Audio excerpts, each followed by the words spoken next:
Hello students, welcome to missile classes. जैसे कि आप सभी को पता है कि जैकबॉट ने आप लोगों के लिए क्वेश्चन बैंक जारी कर दिया है और बहुत सारे स्टूडेंट यही सोच रहे हैं कि अब हम लोगों को कुछ नहीं पढ़ना है, सिर्फ क्वेश्चन बैंक से ही हम लोगों को अब पूरा का पूरा स्टडी करना है। नहीं मेरे दोस्त, अगर इस तरह से होता ना कि अगर पूरा का पूरा क्वेश्चन पेपर से ही, क्वेश्चन बैंक से ही आपके फाइनल एग्जाम में क्वेश्चन आता तो सभी का सभी स्कूल कॉलेज को बंद कर देता। जैकबॉट पहले ही अनाउंस कर देता कि अब कोई भी स्कूल और कॉलेज को पढ़ाने की आवश्यकता नहीं है। मैंने हमारे प्लेटफॉर्म के माध्यम से यानी जैकबॉट के माध्यम से हम लोगों ने क्वेश्चन बैंक जारी कर दिया और सारा का सारा क्वेश्चन उसी से आएगा। अगर ऐसा होता तो उन लोगों ने पहले ही स्कूल कॉलेज को बंद कर देते। नहीं, इसका जारी करने का सिर्फ एक ही मकसद है। ये जो क्वेश्चन पेपर उन लोगों ने रिलीज किया है जैकबॉट ने, उन लोगों का एक ही मकसद है कि इस पैटर्न पर आप लोगों का 2024 में जब एग्जाम होगी फाइनल, उसमें आप लोगों का इसी पैटर्न पर आप लोगों का एग्जाम होगी। ये जरूरी नहीं है कि इसी से आएगा, क्योंकि बहुत सारे स्टूडेंट कमेंट कर रहे बार बार कि सब अब तो हम लोगों को पढ़ना नहीं, अब हम लोगों को उसी से पढ़ना है। नहीं मेरे प्यारे, याद रखिएगा, आप पूरा दुविधा में फंसे हुए हैं, ऐसा मत कीजिए। ये जो क्वेश्चन में आप लोगों को प्रोवाइड किया है ना, ये इंपॉर्टेंट तो है, लेकिन आपके एग्जाम 2024 के एग्जाम में यही क्वेश्चन उठाकर पूछा जाएगा ये गारंटी नहीं है। इसलिए मेरे प्यारे, जिस तरह से आप लोग पढ़ाई को कंटिन्यू रखें, इस तरह से कंटिन्यू रखते रहें। ये आप लोगों के लिए प्रैक्टिस सेशन दिया है। क्या प्रैक्टिस? आप सभी को पता है ना प्रैक्टिस मतलब क्या होता है कि मैंने क्लास 12 का हिस्ट्री का बुक नंबर 1 का चैप्टर नंबर 1 बहुत अच्छी तरह से पढ़ लिया हूं। अब इसमें हम लोग करना क्या है, हम लोगों को करना है रिवीजन। तो रिवीजन के लिए मोस्ट इंपॉर्टेंट है। आप बोलेंगे उसी से पूरा का पूरा क्वेश्चन उठाकर हम लोगों को दिया जाएगा, ऐसा नहीं है। ऐसा सोचते रहेंगे ना तो याद रखिएगा एग्जाम में बहुत बुरी तरह से फंस जाएंगे आप लोग। इस तरह से जिस तरह से आप लोग स्टडी कर रहे हैं कंटिन्यू, उसी तरह से कंटिन्यू स्टडी करते रहे। तो आज मैं आप लोगों के कमेंट के डिमांड के मुताबिक मैंने इससे पहले आप लोगों को हिस्ट्री का जितना क्वेश्चन था ऑब्जेक्टिव मैंने आप लोगों को प्रोवाइड कर चुका था, ठीक है। और मैं आज लेकर आया हूं आप लोगों के सामने ज्योग्राफी का क्वेश्चन बैंक का बुक नंबर 1 का सारा इंपॉर्टेंट क्वेश्चन। यहाँ पे सिर्फ और सिर्फ इंपॉर्टेंट क्वेश्चन आप लोगों को देखने को मिलेंगे। या जो हम लोग डिस्कस करेंगे ऑब्जेक्टिव का, आप लोग अगला वीडियो में बताइए कि कौन से सब्जेक्ट के बारे में आप लोगों को अगला वीडियो में प्रोवाइड करने की कोशिश करूंगा।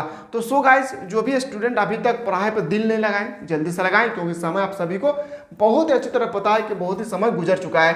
तो चलिए एक एक क्वेश्चन को मेरे प्यारे मैं बेहतरीन तरीके से आप लोगों के सामने प्रस्तुत करने की कोशिश करूंगा। तो बिल्कुल आप लोग ऐसा मत सोचें कि हमारे जो एग्जाम होगी यहीं से क्वेश्चन उठाकर डाला जाएगा, ऐसा नहीं है। अगर ऐसा होता तो जैकबॉट ने पहले ही अनाउंस कर देता, स्कूल कॉलेज को बंद कर देता। मैं बार मैं एक ही बात बता रहा हूँ कि जो भी स्टूडेंट कमेंट करते हैं बार बार व्हाट्सएप ग्रुप में कि सर ऐसी से हम लोग क्वेश्चन आएगा, हम लोग को पढ़ना नहीं, कोई बुक आपको खरीदना नहीं है, तो याद रखिएगा आप लोग बहुत ही गलत प्लेटफॉर्म पर सोच रहे हैं। चलिए पहला क्वेश्चन आपके सामने आते हैं। और आज जो आप लोगों को सभी को पता है, मैं थोड़ा सा आप लोगों को सिलेबस के बारे में चर्चा करूं तो बुक नंबर 1 में आप लोगों का टोटल 10 चैप्टर है। बुक नंबर 2 की जब मैं बात करूं तो बुक नंबर 2 में आप लोगों का बुक नंबर 2 में मैं अगर बात करता हूं तो बुक नंबर 2 में आप लोगों का टोटल 10 चैप्टर है। लेकिन जब आप इसको उठा के देखेंगे, इसको क्वेश्चन बैंक को, तो यहाँ पे आप लोगों को 12 चैप्टर मिलेगा। यानी कुल मिला के आपको पढ़ना था 20 चैप्टर, लेकिन ज्योग्राफी में अब आपको पढ़ना होगा 22 चैप्टर, यानी 2 चैप्टर आप लोगों को और एक्स्ट्रा पढ़ना होगा। ठीक इसी तरह से हिस्ट्री में आप लोगों को न्यू सिलेबस में आप लोगों को पढ़ना था 12 चैप्टर। अब जब क्वेश्चन बैंक जारी कर दिया गया है तो इसमें आप लोगों को पढ़ना होगा 15 चैप्टर। इसलिए मैं बार बार कह रहा हूँ कि पूरा बुक को पढ़ लीजिए, एनसीईआरटी बुक को, क्योंकि कोई से भी कोई भी क्वेश्चन पूछे तो जैसे आप छोड़ कर ना आए। और इसके लिए मिसाइल क्लासेस हर दिन आप लोगों के साथ जुड़े हुए हैं। जो भी स्टूडेंट एप्लीकेशन को डाउनलोड नहीं किए, प्ले स्टोर से जाएं, मिसाइल क्लासेस के ऐप को डाउनलोड करें और ओनली फॉर 399 रुपीज में क्लास 12 के बेहतरीन तरीके से तैयारी करने के लिए आप लोग हमारे साथ जुड़े रहें। चलिए लेट नहीं करना चाहूंगा, क्योंकि कंटिन्यू हमारे यहाँ पे क्लासेस चलेगी। सारा का सारा क्वेश्चन मैं आप लोगों के सामने एक एक क्वेश्चन को मैं प्रस्तुत करने की कोशिश करूंगा। तो चलिए पहला जो क्वेश्चन आप लोगों के सामने है, मोस्ट इंपॉर्टेंट है। पहला जो क्वेश्चन आपके सामने है कि निम्नलिखित कथनों में से कौन सा एक भूगोल का वर्णन नहीं है? तो बताएंगे प्रौद्योगिकी के विकास के फलस्वरूप आधुनिक समय का प्रारंभ। ये ऑप्शन नंबर ए आपका, डी आपका राइट आंसर हो जाएगी। अगला जो क्वेश्चन आपसे अगला क्वेश्चन पूछा गया है क्वेश्चन नंबर 2 में, संभववाद शब्द का प्रयोग सर्वप्रथम किस फ्रांसीसी विद्वान ने किया था? तो ली फेब्रे ने। किसने किया था? लुइसियन फेब्रे ने। ऑप्शन नंबर आपका बिल्कुल सही उत्तर हो जाएगा आपका सी। अगला क्वेश्चन है नौ निश्चयवाद के प्रवर्तक कौन था? तो बताएंगे टेलर। कौन था? टेलर। ये सब क्वेश्चन मैंने ऑलरेडी आप लोगों को प्रोवाइड कर चुका हूं, ठीक है। ये सब आप लोगों के लिए सिर्फ और सिर्फ प्रैक्टिस सेशन और कुछ नहीं है। क्या है? प्रैक्टिस सेशन, क्योंकि प्रैक्टिस करना भी लाइफ में बहुत ही जरूरी है। ठीक है, निम्नलिखित में से कौन सा एक भौगोलिक सूचना का स्रोत है, नहीं है, तो बताएंगे सर चंद्रमा से चट्टान पदार्थों में के नमूने। ऑप्शन नंबर आपका सी आपका राइट आंसर हो जाएगा। अगला जो क्वेश्चन है, एंथ्रोपोजियोग्राफी नामक पुस्तक किसने लिखा था, तो बोलेंगे सर रेटजेल ने। किसने लिखा था, तो रेटजेल इसका सही उत्तर हो जाएगा। चलिए अगला क्वेश्चन पे आते हैं। जो क्वेश्चन हम लोगों का अगला जो क्वेश्चन पूछा जा सकता है, क्वेश्चन नंबर नेक्स्ट आपके सामने बहुत ही इंपॉर्टेंट आपके सामने कि जियोग्राफी शब्द का प्रयोग सर्वप्रथम किसने किया था, एराटोस्थेनीज ने। किसने किया था, एराटोस्थेनीज। में फास्टली इसलिए बता रहा हूं ताकि आप लोगों का जो अभी बुक नंबर 1 बता रहा हूं ना, आप लोग अगर कमेंट करेंगे तो मैं बुक नंबर 2 का भी सारा का सारा क्वेश्चन लेकर आने की कोशिश करूंगा। अगर आप लोग कमेंट किए तो रुको और जाओ शब्द का संबंध किस विचारधारा से है, तो बताएंगे सर नवनिश्चयवाद। ऑप्शन नंबर क्या हो जाएगा आपका बिल्कुल सही उत्तर हो जाएगा, सी इसका राइट आंसर हो जाएगी। क्वेश्चन नंबर हम लोग 8 पे जब मूव करते हैं तो पता चलता है 8 नंबर में निम्नलिखित में से कौन एक लोगों और पर्यावरण के बीच अनैय क्रियाएं का सर्वाधिक महत्वपूर्ण कारक है, तो बताएंगे सर इस क्वेश्चन को जो बिल्कुल सही उत्तर हो जाएगा प्रौद्योगिकी। क्या हो जाएगी, प्रौद्योगिकी। ऑप्शन नंबर बी आपका सही उत्तर हो जाएगा। मानव भूगोल मानव समाज तथा धरातल के बीच संबंधों का संश्लेषित अध्ययन है, यह स्टेटमेंट देने वाले कौन थे, तो बताएंगे रॉटजेल। कौन थे, रेटजेल। ऑप्शन नंबर आपका बिल्कुल सही उत्तर हो जाएगा क्या, तो बोलेंगे सर इसका राइट आंसर हो जाएगा ऑप्शन नंबर डी। चलिए अगला क्वेश्चन आपसे पूछा जा सकता है क्वेश्चन नंबर 10 में निम्नलिखित में से कौन सा एक मानव भूगोल का उपागम नहीं है। ये क्वेश्चन बहुत सारे स्टूडेंट कंफ्यूज रहते हैं और ये क्वेश्चन 2023 में पूछा गया था, क्योंकि ये क्वेश्चन मोस्ट इंपोर्टेंट आपके पेपर के रिगार्डिंग, तो बताएंगे सर इसका बिल्कुल सही उत्तर हो जाएगा क्या, मात्रात्मक क्रांति। क्या हो जाएगी, मात्रात्मक क्रांति। इसी तरह से बने रहे, हर एक पेपर का क्वेश्चन में सॉल्व कराने की कोशिश करूंगा। फ्रेडरिक रेटजेल की शिष्य का नाम बताइए। जो फ्रेडरिक रेटजेल थे उनका शिष्य के नाम आपसे पूछा गया तो बोलेंगे सर याद रखिए सैंपल। का तो सैंपल। ऑप्शन नंबर आपका बिल्कुल सही उत्तर हो जाएगा ए। आर्थिक भूगोल में किस उपक्षेत्र का को सम्मिलित नहीं किया गया है, तो किस क्षेत्र को सम्मिलित नहीं किया गया है, तो बताएंगे सर ये भी बहुत इंपॉर्टेंट है, सांस्कृतिक भूगोल। क्या होगी, संस्कृति भूगोल। ऑप्शन नंबर आपका डी इसका राइट आंसर हो जाएगा। चलिए अगला जो प्रश्न है, अगर आप ले उसके सामने अगला क्वेश्चन पूछा जाएगा तो इसी तरह से आपको भी बताना है कि अगला जो क्वेश्चन है क्वेश्चन नंबर 13 है, बहुत इंपॉर्टेंट। जो क्वेश्चन नंबर 13 मोस्ट इंपॉर्टेंट, याद रखिएगा।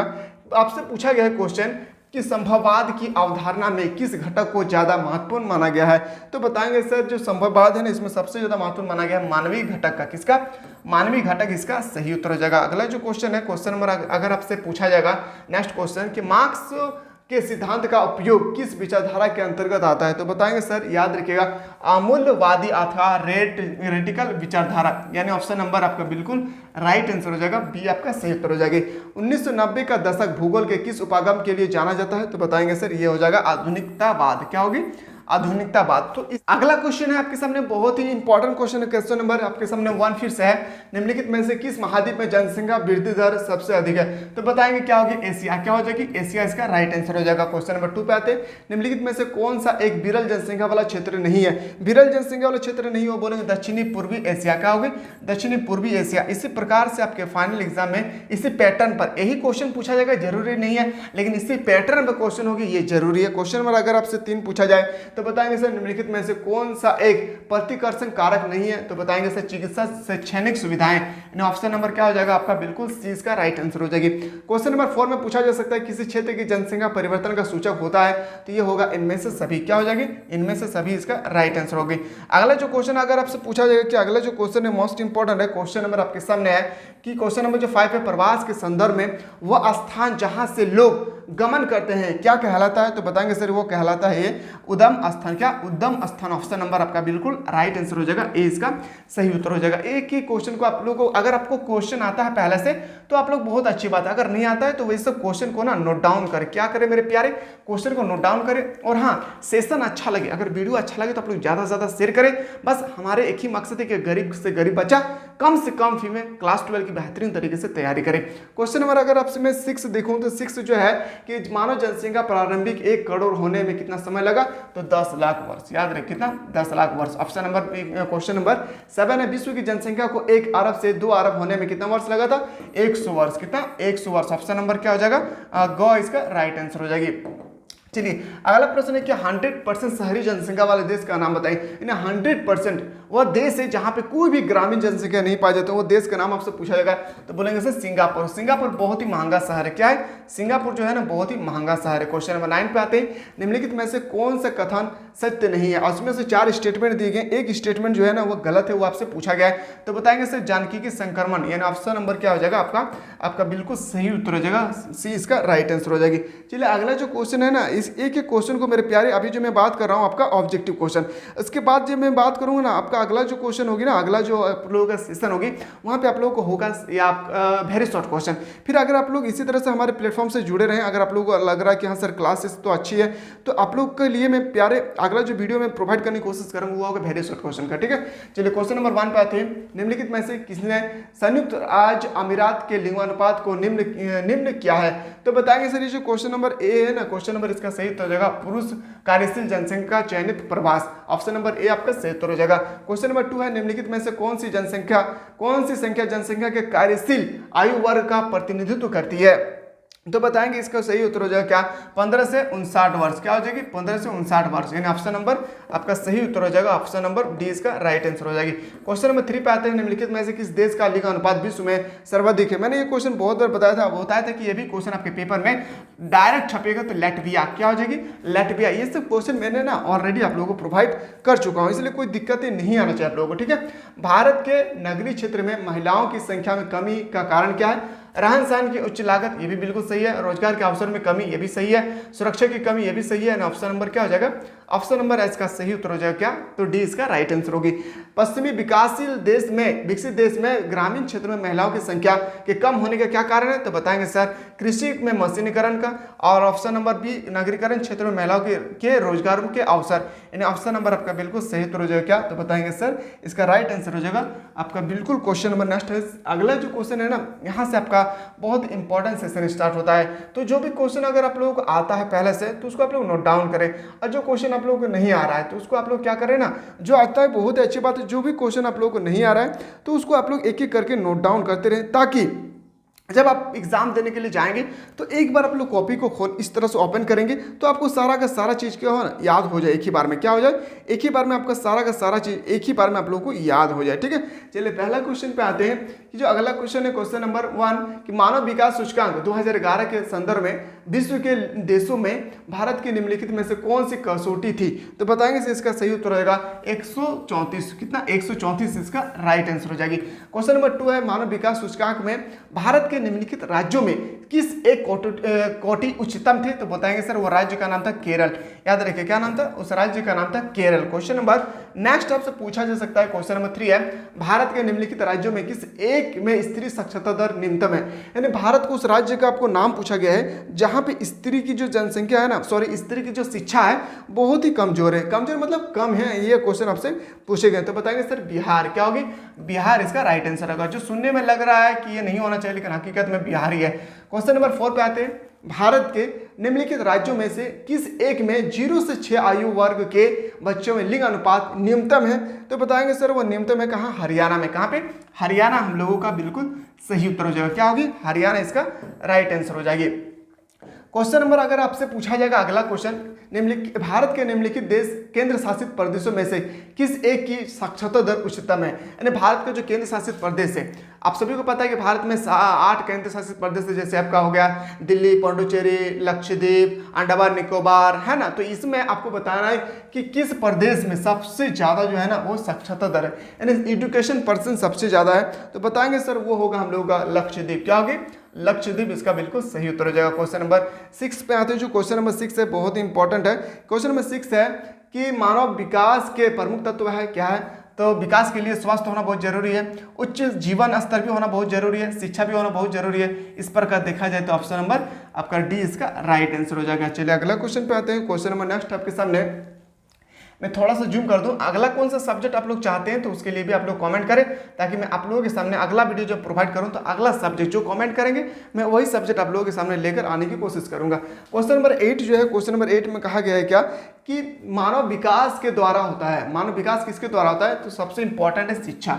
क्या होगी? शिक्षा। मैंने आपको बताया था ना, any human life of very important of education. चलिए क्वेश्चन नंबर 9 पे आते हैं। मानव विकास की अवधारणा निम्नलिखित में से किस विद्वान की देन है? तो यहाँ पे आपके सामने ना क्वेश्चन नंबर जो 9 है इसका सही होगा डॉक्टर महबूबुल हक। क्या होगी? डॉक्टर महबूबुल हक, यानी ऑप्शन नंबर आपका बी इसका राइट आंसर हो जाएगी। क्वेश्चन नंबर 10 पे आते हैं, मानव विकास सूचकांक में प्रथम स्थान पर है। मानव विकास सूचकांक में जैसे भारत का स्थान कितना है? 134वां। इसमें आपको इसी तरह से बताना है कि कौन सा देश है जो प्रथम स्थान पे है। बहुत ही इंपॉर्टेंट मेरे प्यारे, बहुत इंपॉर्टेंट। तो बताएंगे सर वो देश का नाम है नॉर्वे। क्या नाम है? नॉर्वे पूरा विश्व सूचकांक में रैंक 1 में है। कहाँ पे है? तो रैंक 1 में है। ठीक है, चलिए अगला क्वेश्चन अगर आपसे पूछा जाएगा, सेशन अगर अच्छा लगे तो आप लोग जरूर लाइक कीजिएगा। जब इतना मेहनत कर रहे हैं आप लोगों के लिए तो आप लोग एक लाइक जरूर करें और अपने दोस्तों को ना ज़्यादा से ज़्यादा शेयर करें। क्या करें? शेयर करें। ठीक है, क्वेश्चन नंबर आते हैं 11, लोगों के परिवर्धन की प्रक्रिया और जन कल्याण के स्तर को ऊंचा उठाना क्या कहलाता है? बोलेंगे सर ये होगा मानव विकास। क्या होगी? मानव विकास। ऑप्शन नंबर आपका सही उत्तर हो जाएगा ए। क्वेश्चन नंबर 12 पे आते हैं, जो अगला क्वेश्चन है क्वेश्चन नंबर 12, मानव विकास का मापन किस प्रक्रिया किया जाता है? तो मानव जो विकास का मापन है वो किस प्रक्रिया द्वारा किया जाता है? तो बताएंगे सर मानव, याद रखिए क्या होगी? मानव सूचकांक द्वारा। मानव सूचकांक द्वारा ही में पता चलता है कि कौन सा देश कितना डेवलपिंग है। क्वेश्चन नंबर आते हैं 13। क्वेश्चन नंबर 13 आपके सामने, क्वेश्चन में जो 13 आपसे पूछा गया है कि निम्नलिखित में से कौन सा विकास का सर्वोच्चतम वर्णन करता है? तो बताएंगे सर गुण में धनात्मक परिवर्तन। क्या था? गुण में धनात्मक परिवर्तन। ऑप्शन नंबर आपका बिल्कुल राइट आंसर हो जाएगा, बी इसका राइट आंसर हो जाएगी। क्वेश्चन नंबर जो नेक्स्ट है, एक ही क्वेश्चन को इसी तरह से मेरे प्यारे पढ़ते रहें। अगर आप इतना सारा क्वेश्चन को कर लेते हैं और जो हमारे प्लेटफॉर्म के माध्यम से स्टडी कर रहे हैं, अगर उन लोगों को अच्छी तरह से अगर ये सब दिल लगाकर अगर कर लेते तो फिर पेपर में ना कोई ऐसा क्वेश्चन है जो आपसे नहीं बनने वाला है। बस आप लोगों को करना होगा दिसंबर तक आप लोगों को पूरा का पूरा सिलेबस को कंप्लीट करना होगा। साथ ही साथ जनवरी में पूरा फर्स्ट रिवीजन होना चाहिए। क्या होना चाहिए? पूरा फर्स्ट आप लोगों को रिवीजन होना चाहिए। और बाकी बात रही कि हम तैयारी कैसे करें, तो आर्ट्स की बेहतरीन तरीके से तैयारी करना चाहते हैं तो नीचे जो नंबर दिए गए इस नंबर के माध्यम से आप लोग हमारे व्हाट्सएप के साथ जुड़ सकते हैं, हमारे टीम के साथ जुड़ सकते हैं, पूछ सकते हैं कि अगर हम आर्ट्स में बेहतरीन तरीके से तैयारी करना चाहते हैं तो क्या करना होगा। तो उसके लिए आपको कुछ नहीं करना है, प्ले स्टोर में जाना है, मिसाइल क्लासेस के आपको डाउनलोड करना है और ओनली फॉर आर्ट्स का फाउंडेशन कोर्स को आप लोग को ज्वाइन कर लेना है 399 रुपीज़ में। ठीक है, चलिए पहला क्वेश्चन पे आते हैं। पहला क्वेश्चन आपके सामने कि निम्नलिखित में से कौन सी कृषि के प्रकार का विकास यूरोपीय औपनिवेशिक समूह द्वारा किया गया था? तो रोपण कृषि। क्या हो जाएगी? रोपण कृषि इसका राइट आंसर होगा। क्वेश्चन नंबर 2 पे आते हैं, निम्नलिखित में से कौन रोपण फसल नहीं है? तो बताएंगे सर रोपण फसल नहीं है कौन? गेहूं। क्या होगी? गेहूं जो है एक रोपण फसल नहीं है। लेकिन क्वेश्चन नंबर जब 3 पूछा गया आपसे कि निम्न देशों में से किस देश में सरकारी कृषि का सफल परीक्षण किया गया है? तो डेनमार्क। बहुत ही इंपॉर्टेंट ये क्वेश्चन है। क्या होगी? डेनमार्क इसका बिल्कुल राइट आंसर हो जाएगा। चलिए अगले जो क्वेश्चन पे आते हैं, क्वेश्चन नंबर अगला चलते हैं। क्वेश्चन नंबर 4 है, आपसे पूछा गया है निम्नलिखित प्रदेशों में से किसमें विस्तृत वाणिज्य अनाज कृषि नहीं की जाती है? तो बोलेंगे सर अमेजन बेसिन में। कहाँ पे? अमेजन बेसिन इसका राइट आंसर हो जाएगा। थोड़ा सा इसको मैं जूम कर देता हूँ ताकि आपको दिखने में कोई कष्ट ना फील हो। ठीक है, क्वेश्चन नंबर 5 पे आते हैं, फूलों की कृषि किसे कहते हैं? बहुत ही इंपॉर्टेंट है। जो फूलों की कृषि है ना वो आपसे पूछा है किसे कहते हैं? पुष्प उत्पादन को। किसको बोलते हैं? पुष्प उत्पादन को हम लोग फूलों की कृषि कहते हैं। क्वेश्चन नंबर आते हैं सर 6 में, निम्नलिखित में से किस प्रकार की कृषि में खट्टे रसदार फलों की कृषि की जाती है? तो बताएंगे इस क्वेश्चन का बिल्कुल सही उत्तर हो जाएगा क्या? तो भूमध्यसागरीय सागर कृषि। ऑप्शन नंबर आपका बिल्कुल राइट आंसर हो जाएगा, बी इसका राइट आंसर हो जाएगी। क्वेश्चन नंबर अगला अगर पूछा जाए, क्वेश्चन नंबर 7 है, निम्न कृषि के प्रकारों में से कौन सा प्रकार कर्तन दहन कृषि का है? तो बताइए इस क्वेश्चन को सही उत्तर क्या? तो आदिकालीन निर्वाह कृषि। क्या होगी? आदिकालीन निर्वाह कृषि है ना। ऑप्शन नंबर आपका बिल्कुल सही उत्तर हो जाएगा, बी इसका राइट आंसर होगा। क्लास अगर अच्छा लग रहा है मेरे प्यारे तो अपने दोस्तों को जरूर शेयर करें। बार बार मैं रिक्वेस्ट कर रहा हूं, बस आप लोग अपने दोस्तों को शेयर करें। और हर संडे याद रखिएगा, संडे को शाम 7 बजे आना ना भूले, हर दिन लाइव क्लासेस होती है हर संडे को। निम्नलिखित में से कौन सी एकल कृषि नहीं है? तो आपसे पूछा गया ना यहाँ पे एकल कृषि नहीं है, तो बोलेंगे मिश्रित कृषि। मिश्रित कृषि जो है एकल कृषि नहीं है। क्वेश्चन नंबर 9 पे पूछा गया है खनन की कितनी विधियां हैं? तो जो खनन है उनकी कितनी विधियां हैं? तो बोलेंगे 2 विधियां। कितना विधियां? 2 विधियां। इसका राइट आंसर हो जाएगा ऑप्शन नंबर ए इसका राइट आंसर हो जाएगी। चलिए अगला जो प्रश्न है, क्वेश्चन नंबर हम लोगों के सामने आते हैं 10, सामूहिक कृषि को काल खोज नाम कहाँ दिया गया है? तो इसका जो नाम दिया गया वो देश था, याद रखिए, सोवियत संघ, जिससे हम लोग बोलते हैं क्या, रूस भी हम लोग बोलते हैं। क्या बोलते हैं इसको? हम लोग रूस भी बोलते हैं, ठीक है, जो हम लोग सोवियत संघ शायद पॉलिटिकल साइंस में पढ़ चुके हैं। सहकारी कृषि को सर्वाधिक सफलता किस देश में मिली है? सहकारी कृषि जो है उसे सर्वाधिक सफलता किस देश में मिला है, ये आपसे पूछा गया है। तो बोलेंगे सर इसका राइट आंसर होगा डेनमार्क। मैंने पहले ही बता चुका हूँ ये क्वेश्चन, डेनमार्क इसका राइट आंसर हो जाएगा। 12 में आते हैं, भूमध्यसागरीय सागर कृषि में उगाई जाने वाले फसल कौन सी है? तो फसल को उगाए जाने वाले थे वह होगा जैतून हो जाएगा, आपका अंगूर और अंजीर, यानी ऑप्शन डी इसका राइट आंसर हो जाएगा, ठीक है। और इसी पे आप लोगों को ना, इसी पे आपको फोकस नहीं करना है। ऐसा नहीं है कि हम बुक नहीं पढ़ेंगे, अब हमें ट्यूशन जाना नहीं है, हमें ऑनलाइन क्लास नहीं करना है, ऐसा मत सोचिए, क्योंकि जैकबोर्ड ने सिर्फ ये अभ्यास करने के लिए आप लोगों को दिया है। ऐसा तो नहीं लिखा है ना कहीं पे कि यही क्वेश्चन आप लोगों को छपेगी 2024 में, ऐसा तो कहीं नहीं लिखा है।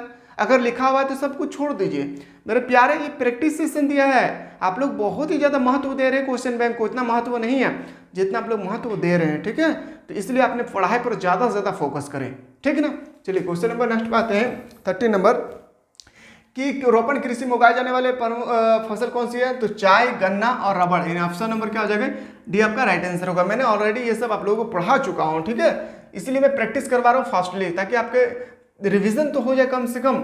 40 नंबर, मलेशिया एवं इंडोनेशिया में स्थानांतरित कृषि का स्थानीय नाम क्या है? तो स्थानीय कृषि का नाम जो था लदान, क्या था? लदान इसका बिल्कुल सही उत्तर हो जाएगा। क्या होगी? लदान इसका राइट आंसर होगा। हार्टिकल्चर किससे संबंधित है? जो हार्टिकल्चर है वो संबंधित है फल और सब्जियों से। किससे? फल और सब्जियों से। क्वेश्चन नंबर अगला पूछा जा सकता है। क्वेश्चन नंबर अगला जो है क्वेश्चन नंबर 16, ब्राजील में कॉफी बागान को क्या कहा जाता था? तो ब्राजील में कॉफी बागान को फेजेंटा कहा जाता था। किसे कहा जाता था? फेजेंटा इसका राइट आंसर हो जाएगी। 17 पे आते हैं, निम्नलिखित में से कौन रोपण फसल नहीं है? इसमें आपको बताना, जो 17 है इसमें रोपण फसल कौन नहीं है? तो बताएंगे सर कोको जो है ना एक रोपण फसल के अंतर्गत नहीं आता है। अगला प्रश्न पे आते हैं, जो क्वेश्चन नंबर 18 है, संसार के किस भाग में कर्तन और दहन कृषि को झूमिंग के नाम से भी जाना जाता है? तो बोलेंगे सर वो होगी भारत के उत्तरी पूर्वी राज्यों में, भारत के उत्तरी पूर्वी राज्यों में। चलिए अगला प्रश्न पे आते हैं, क्वेश्चन में जो आपसे 19 पूछा गया है। क्वेश्चन नंबर 19 है, 19 निम्नलिखित में से प्राथमिक क्रियाकलाप कौन सा है? प्राथमिक क्रियाकलाप के बारे में जब भी आपसे कहा जाए तो याद रखिएगा, खास करके आपको कृषि पे ध्यान देना होगा। कृषि का अंतर्गत आता है खेती। क्या होगी? खेती, ठीक है। क्वेश्चन नंबर नेक्स्ट पे आते हैं, रबड़ किस प्रकार की कृषि को उपज है?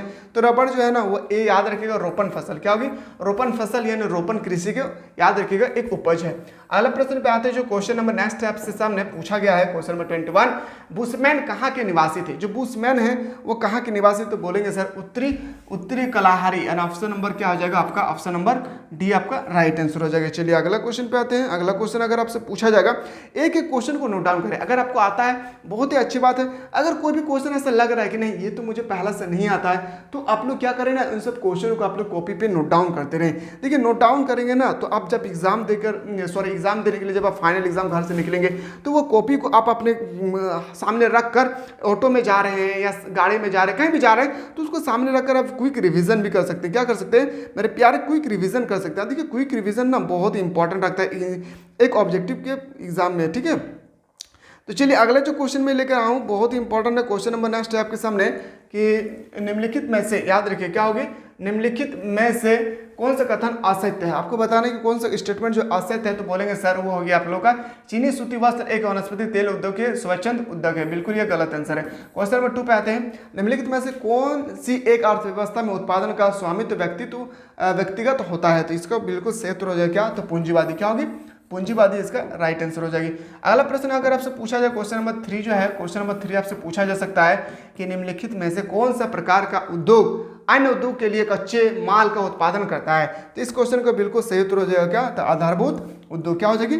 आधारभूत उद्योग। बिल्कुल आप लोगों को समझ में आ रहा है ना? अगर समझ में आ रहा है तो कमेंट करके अगला जो सेशन होगी, यानी अगला जो वीडियो होगा वो कौन से क्लास का होना चाहिए, यानी कौन से सब्जेक्ट का होना चाहिए, ये भी पता है, ताकि मैं अगला जो वीडियो में आप लोगों को प्रोवाइड करूँ तो वही सब्जेक्ट का सिर्फ होना चाहिए, ठीक है। क्वेश्चन नंबर आप लोगों के सामने, ऑप्शन नंबर जो क्वेश्चन नंबर 4 है, निम्नलिखित में से कौन सा एक जोड़ा सही मेल खाता है? बोलेंगे लोह इस्पात पीटर्सबर्ग। याद रखिए लोह इस्पात कहाँ पे है? तो बोलेंगे सर वो पीटर्सबर्ग में है। क्वेश्चन नंबर नेक्स्ट है, मैं स्पीड इसलिए बता रहा हूँ क्योंकि मैंने ऑलरेडी ये सब आप लोगों को पढ़ा चुका हूँ। निम्नलिखित में से कौन सा उपभोक्ता उद्योग है, तो बताएंगे सर पेट्रोलियम। क्या होगी, पेट्रोलियम इसका बिल्कुल राइट आंसर हो जाएगा। क्वेश्चन नंबर आते हैं सर 6 में, निम्नलिखित में से कौन सा लघु उद्योग है, तो बताएंगे सर गलीचे बगान। क्या होगी, गलीचे बनाना। ऑप्शन नंबर आपका बिल्कुल सही उत्तर हो जाएगा ए। चलिए अगला क्वेश्चन अगर आपसे पूछे, क्वेश्चन नंबर जो है 7 कि निम्नलिखित में से कौन सा कुटीर उद्योग नहीं है। इसमें आपको 4 ऑप्शन दिए गए हैं और कुटीर उद्योग जो है वो कौन सा नहीं है, तो बोलेंगे सर चीनी उद्योग जो है एक छोटा सा उद्योग नहीं है। चीनी उद्योग बड़ा मिल में चीनी को पिसाई किए जाते हैं। क्वेश्चन नंबर आते हैं सर 8, मैनचेस्टर किस उद्योग के लिए प्रसिद्ध है। जो मैनचेस्टर है वो किस लिए प्रसिद्ध है, ये आपसे क्वेश्चन पूछा गया तो बोलेंगे सर सूती वस्त्र के लिए। याद रखिए किसे, सूती वस्त्र इसका सही उत्तर हो जाएगा। निम्नलिखित में से कौन सा द्वितीय क्रियाकलाप है, मैंने आपको बताया था प्राथमिक क्रियाकलाप की बात करें अगर तो आपको बताना है क्या, तो बोलेंगे सबसे पहला आ गया कृषि, लेकिन यहाँ पे द्वितीय क्रियाकलाप कहा गया तो औजार बनाना। क्या हो जाएगी, औजार बनाना। यानी ऑप्शन नंबर क्या हो जाएगा आपका बिल्कुल सही उत्तर हो जाएगा ऑप्शन नंबर सी। चलिए अगला प्रश्न पे आते हैं। क्वेश्चन नंबर 10, पेट्रोकेमिकल उद्योग में अग्रणी देश का नाम है। मैंने पेट्रोकेमिकल में सबसे ज्यादा उत्पादन कौन सा देश करता है, ये आपसे पूछा गया तो बोलेंगे सर संयुक्त राज्य अमेरिका। क्या हो जाएगी, संयुक्त राज्य अमेरिका जो है पेट्रोल की सबसे ज्यादा उत्पादन करती है। अगला क्वेश्चन है, क्वेश्चन नंबर आपके सामने है टोयोटा जो कंपनी ना, हम लोग जो ऑटो चलाते हैं या आप देखिएगा 2 व्हीलर हो गई तो वहाँ पे एक टोयोटा कंपनी आएगा, तो किस देश की कंपनी है, तो टोयोटा कंपनी है ग्रेट ब्रिटेन की। किसकी, ग्रेट ब्रिटेन। ऑप्शन नंबर आपका ए इसका राइट आंसर होगा। जापान का डेयार्ट किसे कहा जाता है, तो जापान का डेयार्ट कहा जाता है नागोया। क्या होगी, नागोया इसका राइट आंसर हो जाएगा। चलिए मेरे प्यारे अगला जो क्वेश्चन है, एक एक क्वेश्चन को बेहतरीन तरीके से देखिए। जब आप इस सब क्वेश्चन को देखेंगे ना तो आपको पता चलेगा कि हमारी पढ़ाई कहाँ तक हो चुकी है और हमें और कितनी पढ़ाई करने की आवश्यकता है। इसलिए जैकपॉट ने एग्जाम से 4 महीना पहले अभी आप लोगों को अच्छी तरह से खसा है कि 4 महीना आप लोगों के पास समय है, तो इसीलिए आप लोगों के लिए रिलीज किया गया ताकि स्टूडेंट अच्छी तरह से प्रैक्टिस कर सके। प्रैक्टिस के साथ साथ वो उनको ये भी पता चले कि हमारी पढ़ाई कहाँ तक हो चुकी है। क्वेश्चन नंबर जो 1 है आपके सामने, निम्नलिखित में से कौन सा एक तृतीय क्रियाकलाप है, तो तृतीय क्रियाकलाप के लिए आपका व्यापार होगी। क्या होगी, व्यापार शब्द इसका राइट आंसर हो जाएगा। अगला प्रश्न है क्वेश्चन नंबर जो आपके सामने 2 है, निम्नलिखित क्रियाकलापों में से कौन सा एक द्वितीय सेक्टर का क्रियाकलाप नहीं है। देखिए द्वितीय सेक्टर का क्रियाकलाप नहीं है। अभी क्वेश्चन क्या था कि द्वितीय सेक्टर का क्रियाकलाप है, अभी बोल रहा है कि द्वितीय सेक्टर का क्रियाकलाप नहीं है, तो बताएंगे सर इसका राइट आंसर होगा, याद रखिएगा मछली पकड़ना। क्या हो जाएगी, मछली पकड़ना। ऑप्शन नंबर आपका ए सी इसका राइट आंसर हो जाएगी। निम्नलिखित में से कौन सा एक सेक्टर दिल्ली, मुंबई, चेन्नई और कोलकाता में सर्वाधिक रोजगार प्रदान करता है, तो बताएंगे इसका जो क्वेश्चन नंबर जो आपका 3 है ये भी मोस्ट इंपॉर्टेंट है, तो सेवा इसका राइट आंसर होगा। क्या होगी, सेवा इसका सही उत्तर हो जाएगा। आते हैं सर 4 पे, वे काम जिनमें उच्च परिणाम और स्तर वाले अन्वेषण सम्मिलित होते हैं उसे हम लोग क्या बोलते हैं, तो चतुर्थ क्रियाकलाप। क्या बोलेंगे सर, उसको हम लोग बोलते हैं चतुर्थ क्रियाकलाप। चलिए मेरे प्यारे आगे देखते हैं। अगर सेशन अच्छा लग रहा है तो एक बार लाइक जरूर ठोके। जब इतना मेहनत कर रहे थे आप लोगों को तो फर्ज बनता है थोड़ा सा कि ज़्यादा से ज़्यादा शेयर करें इस वीडियो को।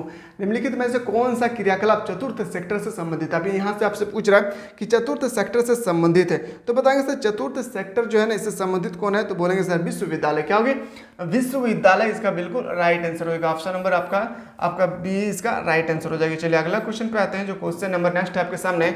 क्वेश्चन नंबर 6 है, निम्नलिखित कथनों में से कौन सा एक सत्य नहीं है, तो बताना सत्य जो नहीं है वो आपसे यहाँ पे पूछा गया है, तो इसका जो बिल्कुल सही उत्तर हो जाएगा, याद रखिएगा इसका राइट आंसर हो जाएगा, बहुत इंपॉर्टेंट है, याद रखिएगा ऑप्शन नंबर सी इसका राइट आंसर हो जाएगी।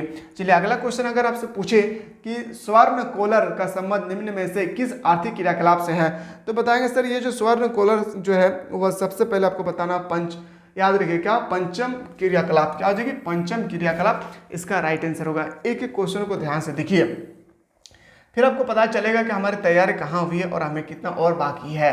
अगला क्वेश्चन है 8 नंबर, जिन नगरों में बड़ी बड़ी वैश्विक कंपनी के मुख्यालय होते हैं उसे क्या कहलाता है मेरे प्यारे, तो उसे कहने वाले हैं, याद रखिए वैश्विक नगर। क्या बोलते हैं उसको, वैश्विक नगर। और ऑप्शन नंबर आपका बिल्कुल सही उत्तर हो जाएगा, ए इसका राइट आंसर हो जाएगी। चतुर्थ क्रियाकलाप वर्ग में निम्नलिखित में से कौन सा घटक आते हैं चतुर्थ क्रियाकलाप में, तो बोलेंगे सर शिक्षा। याद रखिए शिक्षा, सूचना, शोध, प्रबंध। ऑप्शन नंबर सी इसका सही उत्तर हो जाएगा। अगला क्वेश्चन पे आते हैं क्वेश्चन नंबर 10 में, लाल कलर कार्मिकों का संबंध निम्न में से किस आर्थिक क्रियाकलाप से है, तो बताएंगे सर लाल कोरा जो है ना वो किस आर्थिक क्रियाकलाप से है, तो प्राथमिक क्रियाकलाप। क्या होगी, प्राथमिक क्रियाकलाप, ऑप्शन नंबर ए आपका सही उत्तर हो जाएगा। क्वेश्चन नंबर जो है नेक्स्ट अगर आपसे पूछा जाएगा चिकित्सा पर्यटन जो है वो किस प्रकार का पर्यटन है, तो चिकित्सा पर्यटन जो है बताएं, तो याद रखिएगा चिकित्सा के लिए पर्यटन क्या होगा, चिकित्सा के लिए पर्यटन, ऑप्शन नंबर सी आपका राइट आंसर हो जाएगा। चलिए अगला प्रश्न पे आते हैं। क्वेश्चन नंबर 12 पे, पर्यटन किस आर्थिक गतिविधि का अंग है, जो पर्यटन है वो किस आर्थिक गतिविधि का अंग है, तो बोलेंगे सर पर्यटन जो है ना तृतीय क्रियाकलाप के अंतर्गत आते हैं, जैसे कृषि प्रथम पे आते हैं, उद्योग द्वितीय में आते हैं, इसी तरह से आपको बताना पर्यटन तृतीय में आता है। अब बात करें सेवा, सेवा जो है ये चतुर्थ क्रियाकलाप में आती है, याद रखिए क्या होगी, चतुर्थ क्रियाकलाप में आते हैं। इसीलिए मेरे प्यारे जो क्वेश्चन आपको आता है बहुत अच्छी बात है, बाकी क्वेश्चन को आप लोग नोट डाउन एक एक करके करते रहें। बाकी यहाँ पे जो मैं बता रहा हूँ ये सिर्फ और सिर्फ इंपॉर्टेंट क्वेश्चन क्या है, ये सिर्फ और सिर्फ आप लोगों के जो पेपर है ये क्वेश्चन बैंक आया है, इसमें जो इंपॉर्टेंट क्वेश्चन है मैं सिर्फ वो क्वेश्चन आप लोगों को प्रोवाइड करने की कोशिश कर रहा हूँ, ठीक है। चलिए अगला क्वेश्चन पे आते हैं। निम्नलिखित में से किन आर्थिक क्रियाकलाप के अंतर्गत परिवहन गतिविधि को सम्मिलित किया गया है, तो परिवहन गतिविधि को सम्मिलित करने वाला था क्या बोले, तृतीय क्रिया। देखिए मैंने आप लोगों को जो क्लास में स्टडी करवा रहा था, जो हमारे मिसाइल क्लासेस के एप्लीकेशन के माध्यम से ऑलरेडी पढ़ रहे हैं, उनको मैंने बहुत अच्छी तरह से बताया था प्राथमिक क्रिया क्या है, द्वितीय क्रिया क्या है, तृतीय क्रिया क्या है, चतुर्थ क्रिया क्या है, मैंने सारा का सारा का डिफरेंशिएशन बहुत बेहतरीन तरीके से आप लोगों को ऑलरेडी प्रोवाइड कर चुका हूँ। कोई ऐसा स्टूडेंट है जो अभी तक हमारे एप्लीकेशन को डाउनलोड नहीं किया है तो प्ले स्टोर में जाएं और मिसाइल क्लासेस के आपको डाउनलोड करके आर्ट्स की आप ओनली फॉर 399, याद रखिएगा 399 रुपीज़ में आर्ट्स का ऑल सब्जेक्ट का बेहतरीन तरीके से आप लोग हमारे एप्लीकेशन के माध्यम से तैयारी कर सकते हैं, जहाँ पे आप लोगों को सबसे पहले थ्योरी लेक्चर बताया जाता है, फिर आप लोगों को ऑब्जेक्टिव क्वेश्चन बताया जाता है, फिर आप लोगों को सब्जेक्टिव क्वेश्चन बताया जाता है, फिर 2018 से लेकर 2023 तक किस प्रकार से क्वेश्चन पूछा है जैक बोर्ड ने वो भी बताया जाता है, फिर एग्जाम 2024 के रिगार्डिंग कौन सा क्वेश्चन इंपॉर्टेंट बनेगी ये सब भी आप लोगों को प्रोवाइड किया जाएगा ओनली फॉर 399 रुपीज़ में। कोई भी चीज़ में दिक्कत होगी तो नीचे एक नंबर दिए गए हैं, इस नंबर के माध्यम से आप लोग हमारे टीम के साथ कनेक्टेड हो सकते हैं और पूछ सकते हैं कि हम लोगों को और क्या क्या यहाँ पे मिलने वाले हैं, ठीक है। तो चलिए अगले क्वेश्चन पे आते हैं, थोड़ा सा फास्टली चलते हैं हम लोग, है ना। चलिए क्वेश्चन नंबर आते हैं सर 2 पे। अनेक स्थानों को परस्पर मार्गों को श्रेणी द्वारा जोड़े जाने पर किस प्रारूप का निर्माण होता है और उससे हम लोग क्या बोलते हैं, तो उससे हम लोग बोलते हैं परिवहन चाल। क्वेश्चन नंबर 3 पे आते, कम दूरी एवं डोर टू डोर सेवाएं प्रदान करने में सर्वाधिक सस्ता एवं तीव्रगामी माध्यम है, तो बताएंगे सर तीव्रगामी माध्यम क्या, सड़क क्या हो जाएगी आपका, याद रखिएगा सड़क परिवहन, ऑप्शन नंबर आपका ए इसका राइट आंसर होगा। भाप इंजन का आविष्कार किस सदी में हुआ था, भाप इंजन का आविष्कार किसने किया था, तो बोलेंगे सर जेम्स वाट ने, क्या जेम्स वाट ने, ये भी आपको याद रखना है क्योंकि क्वेश्चन कहीं से भी एग्जामिनर रोटेट कर सकता है, लेकिन कब किया गया है ना ये आपसे पूछा गया, तो 18वीं सदी में, ऑप्शन नंबर बी आपका सही उत्तर हो जाएगा। अगला प्रश्न पे आते हैं, क्वेश्चन नंबर 5 है, एंडीज पर्वत या भागों में निम्न में से किस पशु का प्रयोग परिवहन के माध्यम से के रूप में किया जाता है। जब एंडीज पर्वत है ना उसमें चढ़ने के लिए किस पशु का हम लोग उपयोग करते हैं, ये आपसे पूछा गया, तो लामा का, क्या बोलेंगे सर, लामा क्या एक प्रकार के ऊंट का ही प्रजाति है। पार महाद्वीपीय स्टुअर्ट महामार्ग किन माध्यम से गुजरता है, ये भी क्वेश्चन मोस्ट इंपॉर्टेंट, तो बताएंगे सर, याद रखिएगा डार्विन और मेलबर्न से, क्या होगा, डार्विन और मेलबर्न से। क्वेश्चन नंबर 7 है, किस देश में रेल मार्ग के जाल का सघन कम घनत्व पाया जाता है, याद रखिए कम घनत्व पाया जाता है, वो देश का नाम आपसे पूछा गया, तो बोलेंगे सर संयुक्त राज्य अमेरिका, ऑप्शन नंबर आपका बिल्कुल सही उत्तर हो जाएगा, क्या सी इसका राइट आंसर हो जाएगी। क्वेश्चन नंबर 8 पे आते हैं, बृहद ट्रंक मार्ग जाता है, बृहद ट्रंक मार्ग कहाँ जाता है, तो बताएंगे सर उत्तरी अटलांटिका में, कहाँ पे, उत्तरी अटलांटिका महासागर, ऑप्शन नंबर आपका सही उत्तर हो जाएगा, डी आपका राइट आंसर हो जाएगा। चलिए अगला क्वेश्चन देते हैं, फटाफट देखते हैं, ठीक है, टाइम बहुत ही वेस्ट हो चुका है, हम लोग अगला देखते हैं। और आप लोग चाहते हैं सर इसी तरह से बुक टू का भी हम लोग को क्विक रिवीजन करवाइए, तो जल्दी से आप लोग कमेंट सेक्शन में कमेंट करें। क्वेश्चन, बिग इंच पाइपलाइन के द्वारा परिवहन किया जाता है, बिग इंच पाइपलाइन जो है ना इसके द्वारा किसका परिवहन किया जाता है, ये आपसे पूछा गया है, तो बोलेंगे सर इसमें हम लोग परिवहन करते हैं पेट्रोलियम का, किसका, पेट्रोलियम का, ऑप्शन नंबर डी इसका राइट आंसर हो जाएगी। चैनल टनल जोड़ता है, जो चैनल टनल है वो क्या जोड़ता है, तो पेरिस, याद रखिएगा पेरिस को लंदन से, ऑप्शन नंबर बी सी इसका राइट आंसर हो जाएगा। अगला क्वेश्चन है क्वेश्चन नंबर 11, निम्न में से कौन भारत का सबसे लंबा नेशनल हाईवे है जो वाराणसी को कन्याकुमारी से जोड़ती है, बहुत इंपॉर्टेंट है, यानी वाराणसी से कन्याकुमारी तक जोड़ती है, पूरे भारत को यहां से लेकर, भारत का जब मैप देखेंगे यहां से स्टार्ट होकर यहां तक एंड पोजीशन तक जो पहुंचता है, यानी मैं बात करूं कि कश्मीर से लेकर नीचे तमिलनाडु तक किसमें जो कौन सा हाईवे को जोड़ा गया है, ये आपसे पूछा गया है क्योंकि ये क्वेश्चन बहुत ही इंपॉर्टेंट है। NH7 यहाँ पे दिख रहा है आपको कहीं, हाँ NH7 इसका सही उत्तर हो जाएगा। ठीक है, ये क्वेश्चन बहुत ही इंपॉर्टेंट है। और इसी प्रकार जब आप एसएससी रेलवे बैंकिंग की तैयारी करेंगे ना, वहाँ पे ऐसे ही क्वेश्चन आपसे भी पूछे जाएंगे। ठीक है, इसलिए क्लास 12 को बेहतरीन तरीके से पढ़ें, आगे बहुत ही प्रॉफिट होने वाला है। रेल लाइनों की चौड़ाई के विभिन्न प्रकारों में से मानक गेज की मापन क्या होता है? देखिए, दो रेल लाइन है ना, यहाँ पे रेल की पटरी चलती है, यहाँ पे ट्रेन चलता है, और यहाँ पे ट्रेन की चलता है, तो यही ट्रेन की पटरी है। तो इसके बीच में, इसका जो बीच है ना, यहाँ पे कितना गैपिंग होता है, कितना मीटर का, ये गैपिंग के बारे में आपसे पूछा गया कि इसके बीच में कितना गैपिंग होता है, यही आपसे पूछा गया। तो बोलेंगे सर 1.44 मीटर, यानी ऑप्शन नंबर बी सी इसका राइट आंसर हो जाएगा। चलिए अगला क्वेश्चन पे आते हैं। क्वेश्चन नंबर आते हैं 13 पे। स्वेज नहर का निर्माण कब हुई? जो स्वेज नहर इसका निर्माण हुआ था 1869 में। कब हुई थी? 1869। ऑप्शन नंबर आपका बी आपका राइट आंसर हो जाएगा। क्वेश्चन नंबर 14 पे आते हैं। कील नहर स्थित है। जो कील नहर है वो कहाँ पे स्थित है? तो बताना होगा। जो कील नहर है वो बहुत ही इंपॉर्टेंट है, याद रखिएगा। जर्मनी में। कहाँ पे स्थित है? जर्मनी इसका राइट आंसर हो जाएगी। आते हैं सर 15 में। उच्च मूल्य वाली एवं नशावाहन वस्तुओं के परिवहन का सर्वश्रेष्ठ साधन है। तो सर्वश्रेष्ठ साधन क्या है? तो बोलेंगे सर वायु। क्या होगी? वायु परिवहन। यानी ऑप्शन नंबर आपका बिल्कुल सही उत्तर हो जाएगा। क्या? तो बोलेंगे सर वायु परिवहन। चलिए मेरे प्यारे, अगला जो क्वेश्चन अगर आपसे पूछा जाएगा, तो अगला क्वेश्चन आपसे पूछा जाएगा, तो इस एक क्वेश्चन, देखिए मैं बार बार ये बात इसलिए रिपीट कर रहा हूँ ना, क्योंकि देखिए मुझे ना 2016 से लेकर 2023 तक, अभी तक सोच के देखिए 7 साल 8 साल हो गए मुझे कंटिन्यू पढ़ाया हुआ क्लास 12 का। इसलिए मुझे बहुत ही ज़्यादा एक्सपीरियंस, बहुत ही ज़्यादा नहीं लेकिन थोड़ा तो इतना एक्सपीरियंस है कि कौन सा क्वेश्चन एग्जाम में पूछेंगे, कौन सा क्वेश्चन एग्जाम में नहीं पूछेंगे। तो जो अभी हमारे एप्लीकेशन के माध्यम से पढ़ रहे हैं आप लोग, थोड़ा सा भी मेरे प्यारे आप लोग टेंशन ना ले, क्योंकि मैं वही क्वेश्चन आप लोगों को सेलेक्ट कर रहा हूँ। हमारे पूरे यूनिवर्सिटी के टीचर वो क्वेश्चन कलेक्ट कर रहे हैं जो 2024 के एग्जाम में डायरेक्टली आपसे पूछे जाएंगे। तो आप लोगों को टेंशन नहीं लेना है। मिसाइल क्लासेस के एप्लीकेशन को जो भी प्ले स्टोर से डाउनलोड किए हैं और जो कोर्स को ज्वाइन किए हैं उन लोगों को प्रोवाइड ऑलरेडी किया जाएगा। जो नहीं किए हैं जल्दी से जाएं और 399 रुपीज में आर्ट्स की बेहतरीन तरीके से आप तैयारी कर सकते हैं। चलिए पहला क्वेश्चन पे आते हैं। संसार के अधिकतम महान पतन किस प्रकार वर्गीकृत किए गए हैं? तो बताएंगे सर जो पहला क्वेश्चन है तो विस्तृत। क्या होगी? विस्तृत पतन। ऑप्शन नंबर आपका बिल्कुल सही उत्तर हो जाएगा, बी इसका राइट आंसर हो जाएगा। निम्नलिखित महाद्वीपों में किस एक से विशाल व्यापार का सर्वाधिक प्रवाह होता है? तो बताएंगे सर उत्तरी, याद रखिए उत्तरी अमेरिका। ऑप्शन नंबर बी आपका, सॉरी सी इसका राइट आंसर हो जाएगा। क्या होगी? सी इसका राइट आंसर हो जाएगा। क्वेश्चन नंबर 3 पे आते हैं। दक्षिण अमेरिकी राष्ट्र में से कौन सा एक ओपेक का सदस्य है? देखिए ओपेक जो है ना, ओपेक बहुत ही इंपॉर्टेंट एक संगठन है। जैसे हम लोग का संगठन है ना, हम लोग पढ़ चुके हैं यूएनओ, नाटो, सिंटो, सीटो, इसी तरह से ओपेक भी एक संगठन है। और ये संगठन जो है वो कौन सा देश जो इस संगठन के अंदर में शामिल है? तो आपको बताना तो याद, वेनेजुएला। क्या होगी? वेनेजुएला। ऑप्शन नंबर आपका सही उत्तर हो जाएगा बी। निम्न व्यापार समूह में से भारत किस एक का एक सदस्य है? तो बताएंगे सर भारत किसका सदस्य है? साप्टा का, आसियान का, ओपेक का या OECD का? तो इसका जो क्वेश्चन नंबर 4 है तो बोलेंगे सर साप्टा। क्या होगी? साप्टा। साप्टा भी एक तरह का ना एक संगठन है। क्या है? साप्टा भी एक तरह का एक संगठन है। क्वेश्चन नंबर 5 पे आते हैं। सार्क देशों में शामिल नहीं है। कौन सा ऐसा 4 विकल्प दिए गए, कौन सा ऐसा देश है जो सार्क में शामिल नहीं है? सार्क में याद रखिएगा टोटल 8 देश शामिल है। और सार्क का मुख्यालय कहाँ है? काठमांडू में। कहाँ है? काठमांडू। तो बोलेंगे सर अफगानिस्तान जो है ना वो सार्क में शामिल नहीं है। अगला प्रश्न पे आते हैं 6 में। 1995 में गेट का रूप बदलकर किस संगठन का उदय हुआ है? गेट जो GATE है ना, TE, ये गेट का नाम बदलकर किस व्यापार संगठन का नाम जो है जाना गया है? तो बोलेंगे सर इसका राइट आंसर विश्व व्यापार संगठन। विश्व व्यापार संगठन यानी इसको हम लोग बोलते हैं, याद रखिएगा, world trade organisation. Option number आपका सही उत्तर हो जाएगा ए।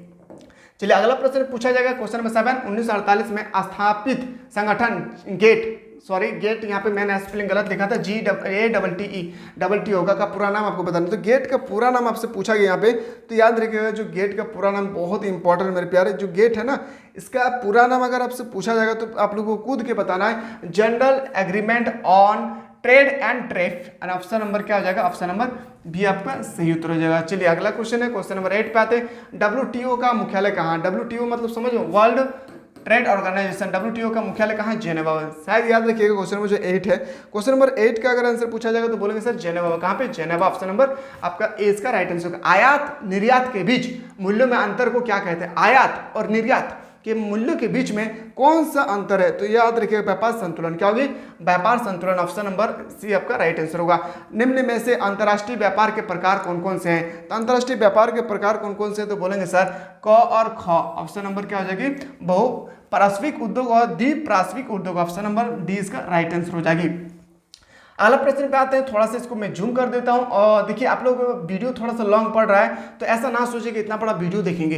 देखिए मेरे प्यारे, ये वीडियो देखेंगे ना तो आपको बहुत ही ज़्यादा प्रॉफिट होने वाला है। प्रॉफिट थोड़ा सा नहीं, बहुत ही ज़्यादा प्रॉफिट होने वाला है। क्यों? क्योंकि ना इसी से आपके पेपर में जब क्वेश्चन होगी 2024 का, तो इसी पैटर्न में आप लोगों का क्वेश्चन यहाँ पे पूछे जा सकते हैं। कुछ कुछ क्वेश्चन ऐसा होगा जो यहीं से उठाकर डायरेक्ट आप लोगों को वहाँ पे पूछे जाएंगे। जो क्वेश्चन नंबर हम लोग का 1 है, बहुत ही इंपॉर्टेंट है मेरे प्यारे। अगला जो क्वेश्चन आप लोगों से पूछा जाएगा ना, एक एक क्वेश्चन को अपने कॉपी पे नोट डाउन करें। क्या करें मेरे प्यारे? अपने कॉपी पे आप लोगों को एक एक क्वेश्चन को अपनी कॉपी पे नोट डाउन करते रहना, ठीक है। चलिए पहला जो क्वेश्चन आपके सामने, फिर इसी तरह से अगर आपसे क्वेश्चन पूछा जाए कि सर बताइए निम्न में से किस प्रकार की बस्तियां सड़क, नदी, नहर के किनारे होती है, तो बताएंगे सर वो होगी हम लोगों का रेखीय। क्या होगी? रेखीय। अब देखिए रेखीय किसको बोलते हैं ना, इस तरह से यहाँ पे सड़क है, यहाँ पे घर बना हुआ है। मैंने रेखीय जो नगर है ना, ये मैं ऑलरेडी आप लोगों को पढ़ा चुका हूँ मानव बस्ती में, ठीक है। क्वेश्चन नंबर 2, निम्न में से कौन सी एक आर्थिक क्रिया ग्रामीण बस्तियों की मुख्य आर्थिक क्रियाएं हैं, तो बताएंगे इस क्वेश्चन नंबर 2 का प्राथमिक क्रिया। क्या होगी? प्राथमिक क्रिया। ऑप्शन नंबर आपका ए इसका राइट आंसर होगा। निम्न में से किस प्रदेश में परलेखित प्राचीनतम नगरीय बस्ती रही है, तो इस क्वेश्चन का बिल्कुल सही उत्तर हो जाएगा कहाँ, तो बोलेंगे सिंधु घाटी में। कहाँ पे? सिंधु घाटी। ऑप्शन नंबर आपका बिल्कुल सही उत्तर हो जाएगा, बी इसका राइट आंसर हो जाएगी। अगला जो क्वेश्चन है, क्वेश्चन नंबर हम लोगों का क्वेश्चन नंबर जो है 4, 2011 के प्रारंभ में भारत के कितने मिलियन शहर थे? 2011 के जनगणना के अनुसार भारत में कितने मिलियन शहर थे, ये भी आपसे पूछा गया। जो क्वेश्चन नंबर 4 है, इसका राइट आंसर हो जाएगा 53। ऑप्शन नंबर आपका सही उत्तर हो जाएगा, इसका राइट आंसर होगा। विकासशील देशों की जनसंख्या के सामाजिक ढांचे के विकास एवं आवश्यकताओं की पूर्ति में कौन से प्रकार के संसाधन का सहायक है, तो याद रखिएगा बोलेंगे सर सामाजिक। क्या हो जाएगी? सामाजिक इसका राइट आंसर होगी। अगला क्वेश्चन है क्वेश्चन नंबर 6 में, किसी झील के चारों ओर बसा गांव किस प्रतिरूप को भाता है? मतलब मान लेते हैं यहाँ पे कोई झील है, तो इसके चारों ओर ना क्या है? गांव है। क्या है? गांव है। तो इसको हम लोग, गांव हो या शहर हो, तो उसको हम लोग क्या बोलते हैं? तो याद रखिए इस क्वेश्चन का बिल्कुल सही उत्तर होगा वृत्तिकार। क्या होगी? वृत्तिकार। मैंने ऑलरेडी बताया था कि एक वृत्त की तरह ये बना हुआ है, तो बोलेंगे सर ये वृत्तिकार हो जाएगी। निम्नलिखित आर्थिक क्रियाओं में कौन ग्रामीण अधिवास संबंधित है, तो इस क्वेश्चन का बिल्कुल सही उत्तर हो जाएगा प्राथमिक। पर्वतीय प्रदेशों में किस प्रतिरूप का अधिवास पाया जाता है, तो बोलेंगे सर वो अधिवास पाया जाता है सीढ़ीनुमा। क्या होगी? सीढ़ीनुमा। मैंने ऑलरेडी आप लोगों को ये जो है स्टेटमेंट देख रहे हैं ना, ये मैंने आप लोगों को बहुत बेहतरीन तरीके से जो है ना पढ़ा चुका हूँ, ठीक है। जो भी बंदा हमारे प्लेटफॉर्म्स के माध्यम से पढ़ रहे हैं, उन लोगों को क्वेश्चन नहीं छूटना चाहिए मेरे प्यारे, क्योंकि बहुत ही मेहनत के साथ मैं आप लोगों को मिसल क्लासेस के एप्लीकेशन में आप लोगों को पढ़ाता हूँ, बहुत ही जिम्मेदारी के साथ। मैं ये सोचता हूँ कि आप सब हमारे बड़े भाई बहन हैं, मैं आप लोगों को किस तरह से हेल्प करूँ ताकि आप लोगों के नाम की वजह से, आप लोगों के एग्जाम की वजह से आपके घर वाला का नाम रोशन हो जाए। क्वेश्चन नंबर 9 पे आते हैं, टुंडा क्षेत्र में आकस्मिकों द्वारा बर्फ के टुकड़ों से बनाए गए अधिवास को क्या कहा जाता है? जो क्वेश्चन नंबर 9 है ये आपसे पूछा गया है, तो बोलेंगे इग्लू। क्या कहा जाता है? इग्लू। एक क्वेश्चन था क्लास 6 में कि इग्लू क्यों नहीं पिघलता। इग्लू क्या बोलते थे ना, बर्फीले एरिया में जो हम लोग बोलते हैं सर ढाकू बोलते हैं खोटा भाषा में, तो ढाकू बनाकर जो रहते हैं ना वो बर्फ की बनी होती है, तो बर्फ की जो बनी होती है ना उसमें इग्लू होता है। और इग्लू में ना याद रखिएगा एक ही दीवार होता है, इसमें कोई खिड़की वगैरह नहीं होता है। क्वेश्चन नंबर आते हैं, भिलाई नगर किस वर्ग में है, तो भिलाई नगर जो है वह किस वर्ग का में आता है, तो बोलेंगे सर भिलाई नगर जो है वो आता है औद्योगिक। भिलाई जो है ना उड़ीसा में स्थित है, भिलाई स्टील प्लांट उड़ीसा में स्थित है। अगला प्रश्न पे आते हैं क्वेश्चन नंबर 11 में, नदी के सहारे बसा गांव किस प्रतिरूप होगा, तो नदी के सहारे, जो नदी के सहारे बसा हुआ है उसको हम लोग बोलते हैं रेखीय। क्या होगी? रेखीय। क्वेश्चन नंबर आते हैं सर 12, निम्नलिखित में से कौन औद्योगिकरण नगर है, तो इसमें औद्योगिकरण नगर के बारे में कहा गया, तो बोलेंगे सर जामशेदपुर, जो झारखंड में स्थित, टाटा जामशेदपुर जो झारखंड में ऑलरेडी स्थित है। अगला प्रश्न पूछा जा सकता है 13 में, धारावी मलिन बस्ती किस नगर में स्थित है, तो धारावी मलिन बस्ती जो है वो स्थित है कहाँ पे? मुंबई में। अगला प्रश्न पे आते हैं, क्लास अगर अच्छा लग रहा है तो शेयर करें और साथ ही साथ बताएं कि अगला जो सब्जेक्ट होगी वह कौन सा सब्जेक्ट का मैं क्वेश्चन पे लेकर आने की कोशिश करूंगा, ठीक है। मेगा नगर की जनसंख्या कितनी होती है, मेगा नगर की जो जनसंख्या वो होती है कितना, तो बोलेंगे सर 50 लाख से अधिक। क्या होगी? 50 लाख से अधिक। निम्नलिखित में से कौन ऑस्ट्रेलिया की राजधानी है, कैनवेरा ऑस्ट्रेलिया की राजधानी। क्या होगी? कैनवेरा जो है ऑस्ट्रेलिया की क्या है? राजधानी है। तो स्टूडेंट यहाँ पे मैंने आप लोगों को जो हिस्ट्री है, सॉरी आपका जियोग्राफी है, जियोग्राफी का बुक नंबर 1 याद रखिएगा, बुक नंबर 1 का सारा जो है मैंने MCQ आप लोगों को करवा दिए हैं। अगर आप लोग अगला वीडियो में कौन सा सब्जेक्ट चाहते हैं या आप लोग बुक नंबर 2 का सारा MCQ चाहते हैं तो मैं वेट करता हूं आप लोगों का कमेंट सेक्शन का। तो आप लोग जल्दी से कमेंट करें ताकि मुझे भी पता चले कि आप लोग क्वेश्चन बैंक से रिलेटेड कितना इंपॉर्टेंट रखते हैं अपने पढ़ाई को। चलिए मिलते हैं एक नया वीडियो में, तब तक आप लोग स्वस्थ रहें, मस्त रहें और पढ़ाई में व्यस्त रहें।